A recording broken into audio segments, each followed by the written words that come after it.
In 1986, two Famicom releases electrified the Japanese video game scene. From Nintendo, The Legend of Zelda, and from Chunsoft, Dragon Quest. Both are top-down video games with open worlds and fantasy settings, but today we would differentiate The Legend of Zelda as action-adventure and Dragon Quest as a JRPG.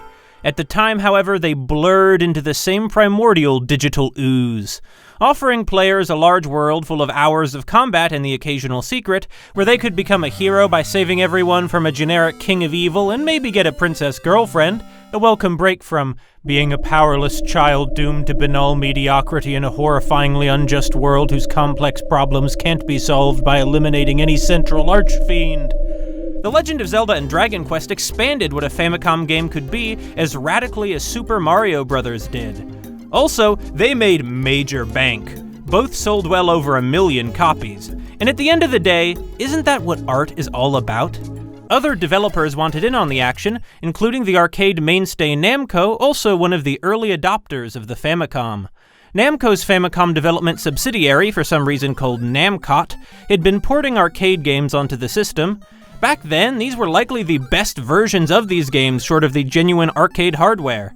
Taking inspiration from these hip new RPG things, Namcot ventured into developing completely original titles on home console for the first time with Star Luster?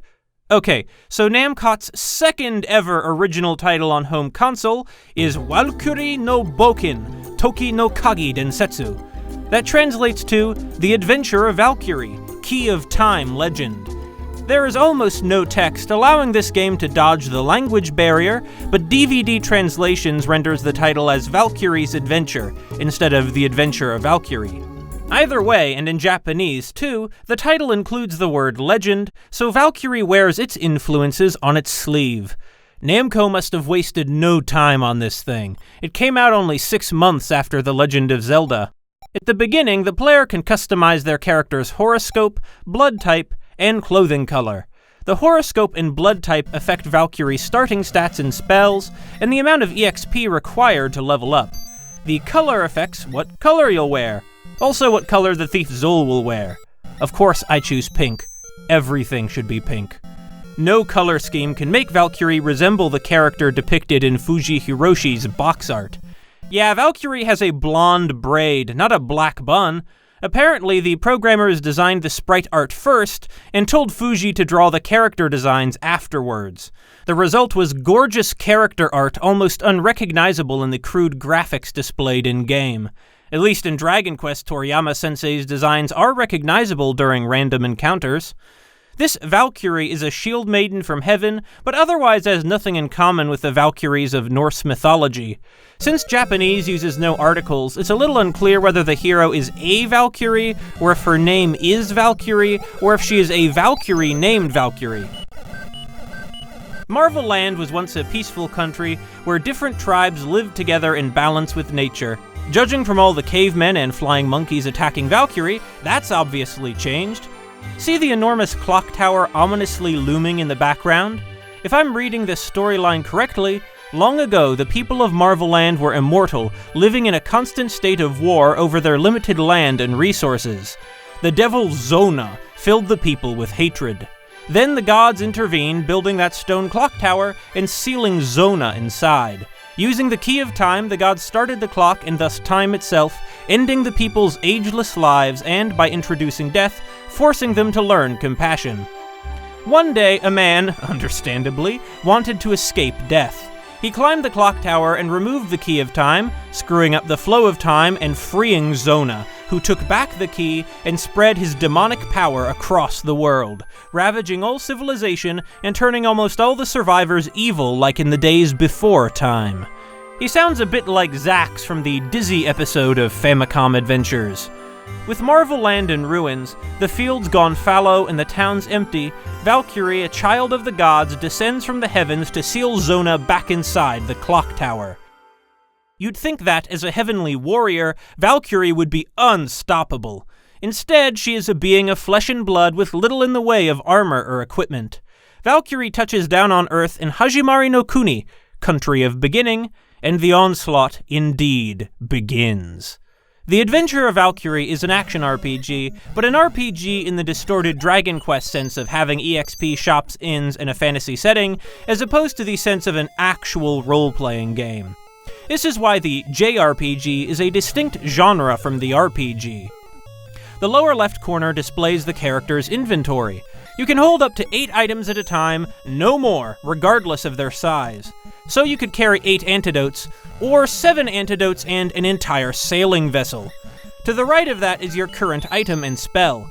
You can choose which item corresponds to B and which spell to A when the game is paused, an economical use of the Famicom's limited buttons.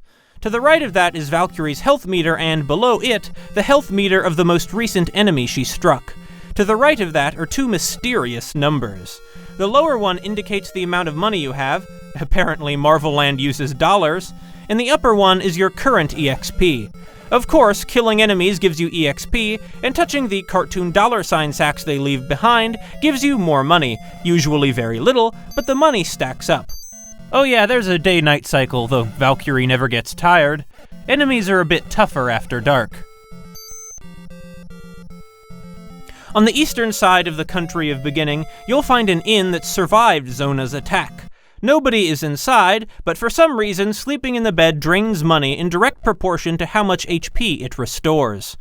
The inn charges a flat rate for restoring your MP, so the most cost-effective option is to use Valkyrie's heal spell to restore her to as close to full health as possible before sleeping. You'd think dollars would be worthless given the circumstances, but money will probably never be an issue for you anyway. I imagine that Valkyrie, wanting to be persuasively human, feels like she has an obligation to pay even though nobody's around, so that when the owner of the inn returns once all this is over, they'll find a giant pile of money in the corner. There also appears to be an enormous screen on the back wall showing Valkyrie's stats, currently available spells, and the ungainly password to enter when you want to continue after turning off the console. The PS1 port adds save points instead. Now that we have an inn as a home base, the level grinding can begin. Grinding constitutes most of what the player does in the Adventure of Valkyrie, because after all, this is a 1986 JRPG. Enemies spawn around Valkyrie frequently. Sometimes everything's going fine, but suddenly, like mosquitoes, they swarm you faster than you can heal, and Valkyrie bites the dust. If they step off screen, enemies vanish, and the same goes for the money they drop. The Quarkman tribe, these dancing jesters, can sometimes poison Valkyrie. A cactus, mushroom, or for some reason ice crystal will also poison her upon touch. In this case, her skin turns purple, the music changes, and her health will slowly deplete until she takes an antidote, casts an antidote spell, or sleeps at an inn. That table with 2 chairs makes me imagine Valkyrie sitting down to chat with somebody when there is no one. Link at least had weirdos hanging out in caves. Valkyrie's quest is so lonesome, like the second chapter of Terranigma. As in The Legend of Zelda, the enemies come color-coded. According to the manual, blue are weakest, red are stronger, and black are strongest. I think there are also purple enemies who are stronger than red but weaker than black. Some enemies only appear in one color, such as these cute fire monsters called Honorian. They still have the same strength differences, but you'll have to gauge their power the hard way. Also, like in The Legend of Zelda, the world is full of unintuitive secrets and arcane connections. In Marvel Land, there are no old men giving out hints, however. You're on your own, or depend on guidebooks or other kids at recess who stumbled onto some secrets. One of Valkyrie's spells, represented by a white circle, can reveal hidden objects. Items tend to fill Marvel Land's shallow lakes. Collecting invisible objects by walking on top of them can happen, though. That's how I found the axe that proved a major asset early on. On the whole world map, there are 4 inns. Progress takes the form of grinding for EXP, returning to the inn, and going out to do it some more, until you gain enough strength and find the equipment you need to reach the next inn, which becomes your new base camp. I suppose Vlambeer derived the progression in minute from this system. These pink Stonehenge-like structures are the game's fast travel system, called warp zones. Stand in front of one, face one of the 4 cardinal directions, and click the B button, and Valkyrie will be teleported to one of 4 other warp zones corresponding to her direction. There are actually more than 4 warp zones, though, because Marvel Land is full of mystery. I think these cones are abandoned teepees. More evident in the sequels is that instead of medieval European fantasy towns, the people of Marvel Land tend to inhabit tents and tiny cottages. Valkyrie dies frequently, especially early on. I would have assumed as a Valkyrie she's a pagan spirit, but no, she's Christian. Look at the cross on her grave.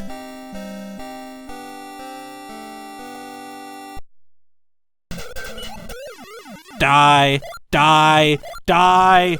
Don't worry though, to a divine being, death means little. When she ascends back home to heaven, you return to the title screen. Unless you reboot the system, in which case you'd better have written down the password, selecting continue will plop Valkyrie back in the land of beginning with all the money, EXP, and equipment she had at her last rest at Nin. Even with the warp zones, this could become a pain later on, when returning to where you were can take a few minutes.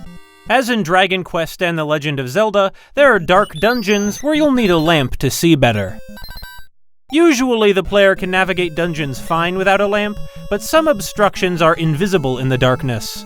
I just want to grab this sword, come on! I walked all around it, what's the problem? The Adventure of Valkyrie features 5 dungeons, but of those only 3 are essential. Speaking of items, also like in Dragon Quest, Valkyrie has inns and shops in a single contiguous world map with a weird, inconsistent scale. The inn is larger than a mountain, Valkyrie is the same size as a whale. The shops are run by Sandra, literally the only survivors in Marvel Land. Most of the Sandra have been petrified and buried alive, if you can believe it.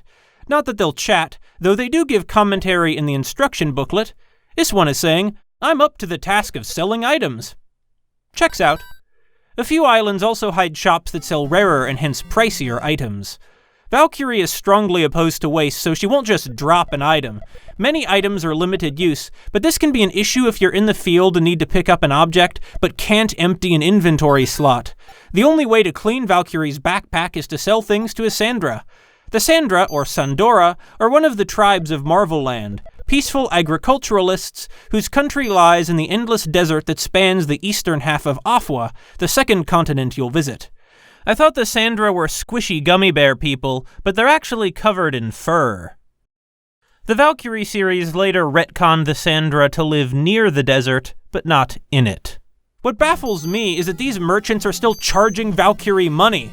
The world is in ruins, time is frozen, and most people have been reduced to feral zombies. There isn't even an economy anymore, yet these fiends won't just help out a literal emissary of heaven who has come to stop the devil?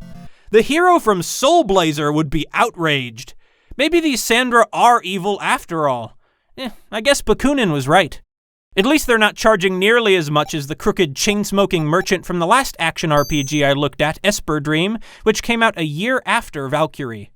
The Adventure of Valkyrie and Esper Dream's gameplay and graphics quality vary in inverse proportion. Does that parse correctly? My point is, Esper Dream has nicer visuals, but it's a miserable grind. In comparison, in the Adventure of Valkyrie, I always feel a sense of progress, of making it a little farther from the last inn.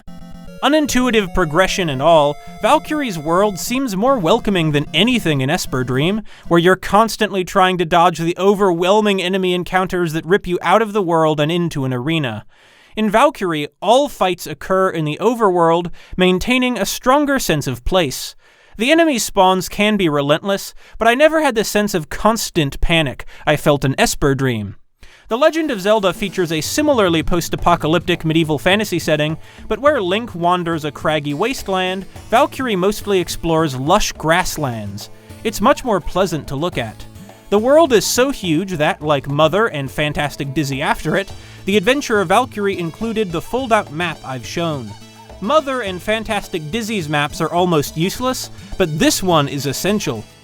The Sandra shops are optional. Every item you can buy, you can find for free in the wilderness if you know where to look. There are 3 types of stronger stationary enemies: Shizasu, Enmakonda, and Twin Girasu. The cartridge background depicts Valkyrie battling the Shizasu at the Ohahoha Bridge.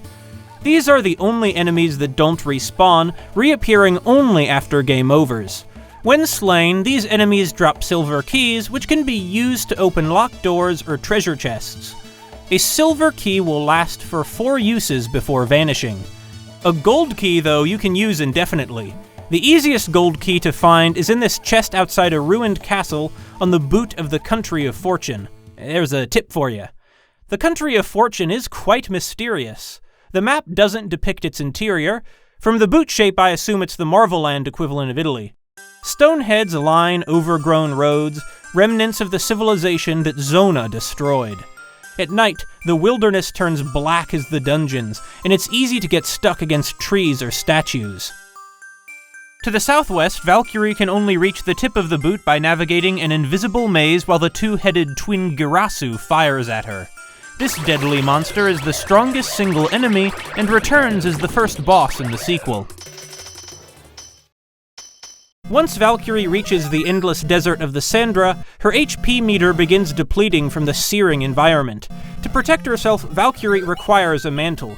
Ditto for the Arctic tundra on the northern half of the Country of Fortune. Nothing can protect Valkyrie from fields of poison-gray flowers, however, which drain HP the same as a hot or cold desert does without a mantle. Maybe they're poppies? One of the designers and writers is the enigmatic Kwakuman, what the Quarkmen are called in Japanese. In an interview, Kwakuman said that the basis for Marvel Land is the Wizard of Oz, which also explains the flying monkeys. You can also obtain helmets that have damage. The issue is that mantles and helmets periodically break without warning. Oh, this is a hateful enemy. The thief Zol appears in some parts of Afwa and the Country of Fortune. If he touches Valkyrie, he'll steal an item from her inventory. Killing him causes the item to reappear. I'm not sure whether he can take any essential items, but since the player keeps the inventory they had at the last inn, if you lose something to Zol, your best move is usually to die and try again. Not hard in this region, the Bottomless Desert, which is full of naturally occurring pit traps. The instruction booklet ends with a letter from a Sandra, most likely Kurino Sandra, whom I'll get back to later. The note reads, in my attempt at translating it, "A hero who will recover the key of time from Zona, insert it into the keyhole of time, and restore peace will surely appear. I believe that youth will wear the blue helmet and sparkling mantle of legend on their body, tightly grasp the super sword, and go to face Zona. At that time, I would certainly love to be their companion. The underground dungeons are where those treasures must be hidden." Beneath this, he thoughtfully drew and labeled the blue super mantle, super helmet, and super sword. The player requires these 3 items to beat the game. Zona sealed the super helmet and super mantle inside his pyramids in the Endless Desert. While they still break like normal helmets and mantles, they provide Valkyrie with an infinite number to re-equip. There is also a blue axe that won't break, but it's unnecessary to complete the game.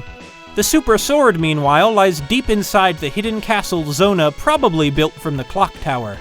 The least intuitive item the player will require, only vaguely alluded to in the manual, as far as I know, is the Sandra Soul.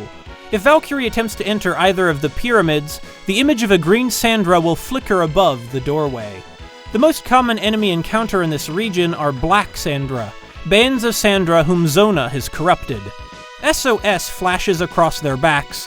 Perhaps they're begging Valkyrie to free them, not realizing that her sword carries only death. If you fight Black Sandra, one will very rarely drop what appears to be an image of a green Sandra. This is the Sandra Soul, belonging to a Sandra who was so good that Zona could not completely corrupt him. In 1992, if you can believe it, Namco released an entire Super Famicom game called Sandra no Daibōken, Valkyrie Tono Deai, that dramatizes this moment. Surprisingly, it was released in Europe under the title Whirlo, with a number of weird minor alterations. For example, Zona is a woman, and Kurino always looks angry. With lovely storybook graphics, Sandra no Daibōken depicts the journey of a Sandra warrior named Kurino to defend his homeland, and especially his wife and child, from Zona. In this telling, Zona's evil power spreads as a plague of ashes. The disease infects Kurino's son, so Kurino sets out to save him by finding the sun cure. This sounds alarmingly similar to Nier. Sadly, despite the player's epic struggle to attain the sun cure, in the end, Zona buries Kurino's hometown and family in ash. Seeking revenge, Kurino battles Zona, but fails. the cute hero loses control of his body, becoming a mindless black Sandra guarding the pyramid, and the world is destroyed. Maybe Yoko Taro really liked this game, I don't know. Eventually, Valkyrie appears and defeats the Black Sandra, cracking the shell and freeing Kurino from the evil magic. In this retcon version, there is only the one Black Sandra, and instead of a one-use item, Kurino becomes Valkyrie's partner. This ending must have really confused some European kids.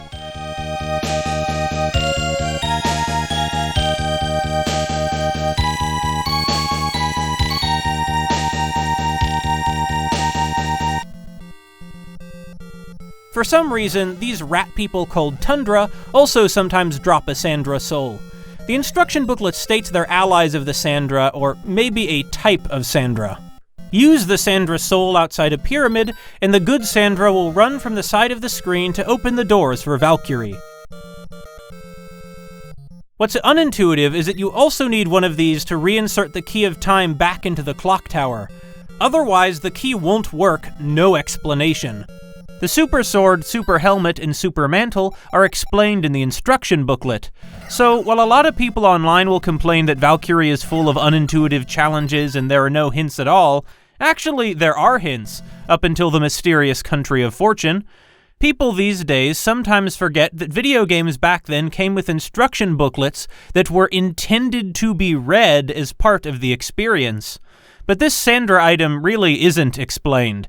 At least, I don't think so, but I haven't read the whole manual because my Japanese is bad. To reach Zona's castle, you will also require Marco the Whale. Zona has erected a barrier in the ocean that prevents Valkyrie from sailing to his lair, hidden on a fourth continent not included in the official maps of Marvel Land. To pass this, again zero guidance, Valkyrie will need to achieve a higher HP than 127, at which point she can use the axe not only to chop down trees, but whole mountains. The axe can only withstand 40 uses before crumbling. Since trees and mountains regenerate the moment they're off screen, Valkyrie might end up trapped, so be careful. Slicing through the mountains of eastern Afwa, you run into a beached whale? Who knows how he ended up this far inland? Maybe there was a flood. His name is Marco. Cast a heal spell, and Marco happily flops a few hundred kilometers back into the sea, leaving behind an icon you can pick up. With this, you no longer need the ship, except for your initial crossing of the Rainbow Bridge. Now, when Valkyrie approaches the dock, Marco swims over and gives her a ride. Looks like Valkyrie dancing on his back.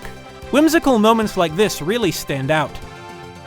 Another advantage over Esper Dream is that the Adventure of Valkyrie uses passwords. This is usually a disadvantage since inputting passwords is boring and one mistake means you lost your progress, but it also lets you skip to whatever point you want. Once I had done everything possible except clearing Zona's castle, I went ahead and used a password from Strategy Wiki to max out Valkyrie's stats. This password also makes Valkyrie blue instead of the pink I use so far, but c'est la vie. Zona still isn't a pushover. No matter how often Valkyrie vanquishes him with her blade, the devil will infinitely respawn from his throne. There's a metaphor there. I seem to observe multiple Zonas, but eventually Zona will slip up and drop the Key of Time. At this point, rush over to one of the keyholes, use the key, and...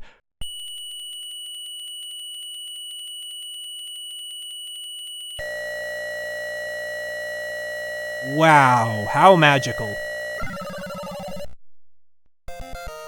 And some text says, everything's fine. Hooray! In the Japanese release, this text is in English for some reason. You are the very warrior of Marveland. It is time recovered by your own hands. DVD fixes up the prose, though. See, the story was actually a metaphor for not wasting time. So I'm glad I chose to use the password instead of grinding for another few hours. The real adventure starts now, so let's use our remaining time to live in good faith like the existentialists would want. On a thematic level, the Adventure of Valkyrie argues that death is necessary for life to be meaningful, as an end to the time one exists is what forces one to use that time well. It's unclear to me why constant strife in the old days was so bad if nobody could die. If people could still be injured, they would experience pain and so be forced to learn compassion anyway. If they couldn't be injured, then eternal life sounds much better, even if they're arguing with their neighbors, though perhaps not if they're literally the animal-like swarms who hound Valkyrie every step of her journey. The argument that death makes life meaningful, in my opinion, is incoherent. Then again, in Valkyrie's world, heaven is confirmed to exist, which might make death not so bad, though it does not seem to be the afterlife variety of heaven, but rather the variety of heaven as in a place in the sky where gods live. The Adventure of Valkyrie is an example of a Famicom game that remains beloved among Japanese fans, but almost unknown abroad. This is why Namco still includes Valkyrie in things like Project Cross Zone. こりゃべっぴんさんやの。飯くれへんか、ワルキューちゃん。飯ですか？持っていませんけど。真島の兄さん、マーベルランドは店の名前じゃねえぞ。She also turns up as a minor character in the Tales series. Her international obscurity probably explains why Valkyrie doesn't tend to come up in English language discussions about the history of female heroes in video games. While by no means the first Japanese video game heroine, Valkyrie is only the third I can think of who isn't sexualized, the first being Popri from Girls' Garden, the debut title of Nakayuji and Kawaguchi Hiroshi, and the second being Kissy, also from Namco. Valkyrie doesn't run around in her underwear or a swimsuit, nor does she expose her panties. Truly revolutionary. Not to say Wonder Momo or Athena or these others are bad per se, but Valkyrie is a welcome change of pace, an appealing character without pandering to a presumed straight male audience. In 1989, the Adventure of Valkyrie's arcade sequel came out, and in 1997, this sequel actually got an official English translation in Namco Museum Volume 5. This is why I prefer The Adventure of Valkyrie to Valkyrie's Adventure. The former keeps it more consistent with this title. Initially planning to create something more like Atari's Gauntlet, Kawakamon, Wanwan, and the other pseudonymous developers simplified the Zelda-style journey of adventure into a run-and-gun. What Legend loses in open-endedness, it compensates for with gorgeous graphics and quarter-munching platforming. Instead of being mitigated to promotional artwork, Fuji Hiroshi's character designs finally leap and fight in vivid sound and color. You might suspect this is cribbing off A Link to the Past, but The Legend of Valkyrie actually predates it by more than 2 years. Cutscenes and dialogue flesh out the story and setting. Pure 16-bit magic. Though the plot is almost impossible to follow. Because the developers had to cut so much of the story, another piece of the Valkyrie series is an actual illustrated storybook entitled Valkyrie Storybook, which sets up the plot of The Legend of Valkyrie. Of course, the illustrator is Fuji Hiroshi. It's long out of print. So far as I know, the true identities of most of the team who made the Valkyrie games remain shrouded in mystery, but Fuji appears to have graduated from designing Famicom box art to playing a larger part in developing the sequel. In a 1991 issue of Hippon Super, Fuji indicates he took the story seriously, mentioning how much he dislikes the idea of pure evil villains found in stories like Dragon Quest. Ever since I was a child, I've always hated characters like that. To my thinking, your enemy always has his own circumstances, his own reasons for having to fight. And when you think about it that way, the simplistic conception of a bad guy falls away. Zona, the villain Fuji didn't have a hand in creating, is a generic pure evil archfiend like Ganon or the Dragon Lord, but this explains the desire to flesh out the setting in The Legend of Valkyrie in Sandra no Daibōken, showing the humanity of generic enemies from the original. Zol becomes a rounded character, for example, one of Kurino Sandra's friends, even though he's still a thief and won't help for free. There's moral gray even in the original. Consider how Sandra fight you, but also help you. On the one hand, Valkyrie is a fish-out-of-water heavenly maiden fighting to save the world. On the other hand, she's greedy and murders hundreds of people. The enemies aren't voluntarily attacking, remember? Zona's demons have possessed them. It's her or them, but considering how much grinding adventure demands, there is no ending that won't be a tragedy. Maybe Valkyrie doesn't realize who she's slaughtering. There's no malice in her heart, but how will Valkyrie respond later on when she discovers that she unwittingly murdered her best friend Kurino Sandra's wife and child while grinding in the endless desert? Well, they're actually fine, but I'm sure Valkyrie did that to somebody. This is the face of a woman trapped in delusion, refusing to accept the true horrors she has wrought. Until, someday, a cry of grief or revenge breaks through, and the false reality she has invented to rationalize her actions and her sense of self comes crashing down. In 1998, Namco released Namco Anthology Volume 2 on the PlayStation, which includes a complete reimagining of the adventure of Valkyrie, transforming it from a Zelda-like to a sumptuous linear action game like the sequel. That's where I got some of the nicer footage you've seen. For some reason, Valkyrie now uses a mace instead of a sword. Nobody's translated this one into English either, but the story now features other characters, with more of the moral nuance Fuji mentioned. For example, these caveman guys, Tata, are generic enemies in the Famicom version, but in the remake, while Valkyrie fights some Tata, later she helps others, learning they're rational actors too, and had their reasons for fighting her.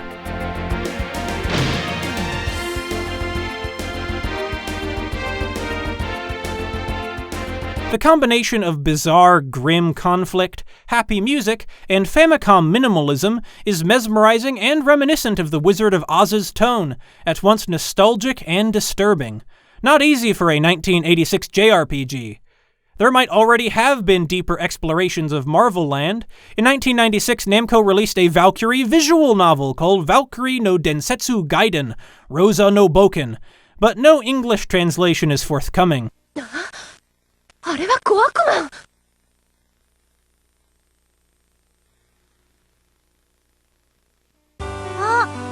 あなた小悪魔？うん。僕はこの島に呪術の研究に来てるんだ。そうなんですか。君、なかなか興味深いね。また会いたいな。ね。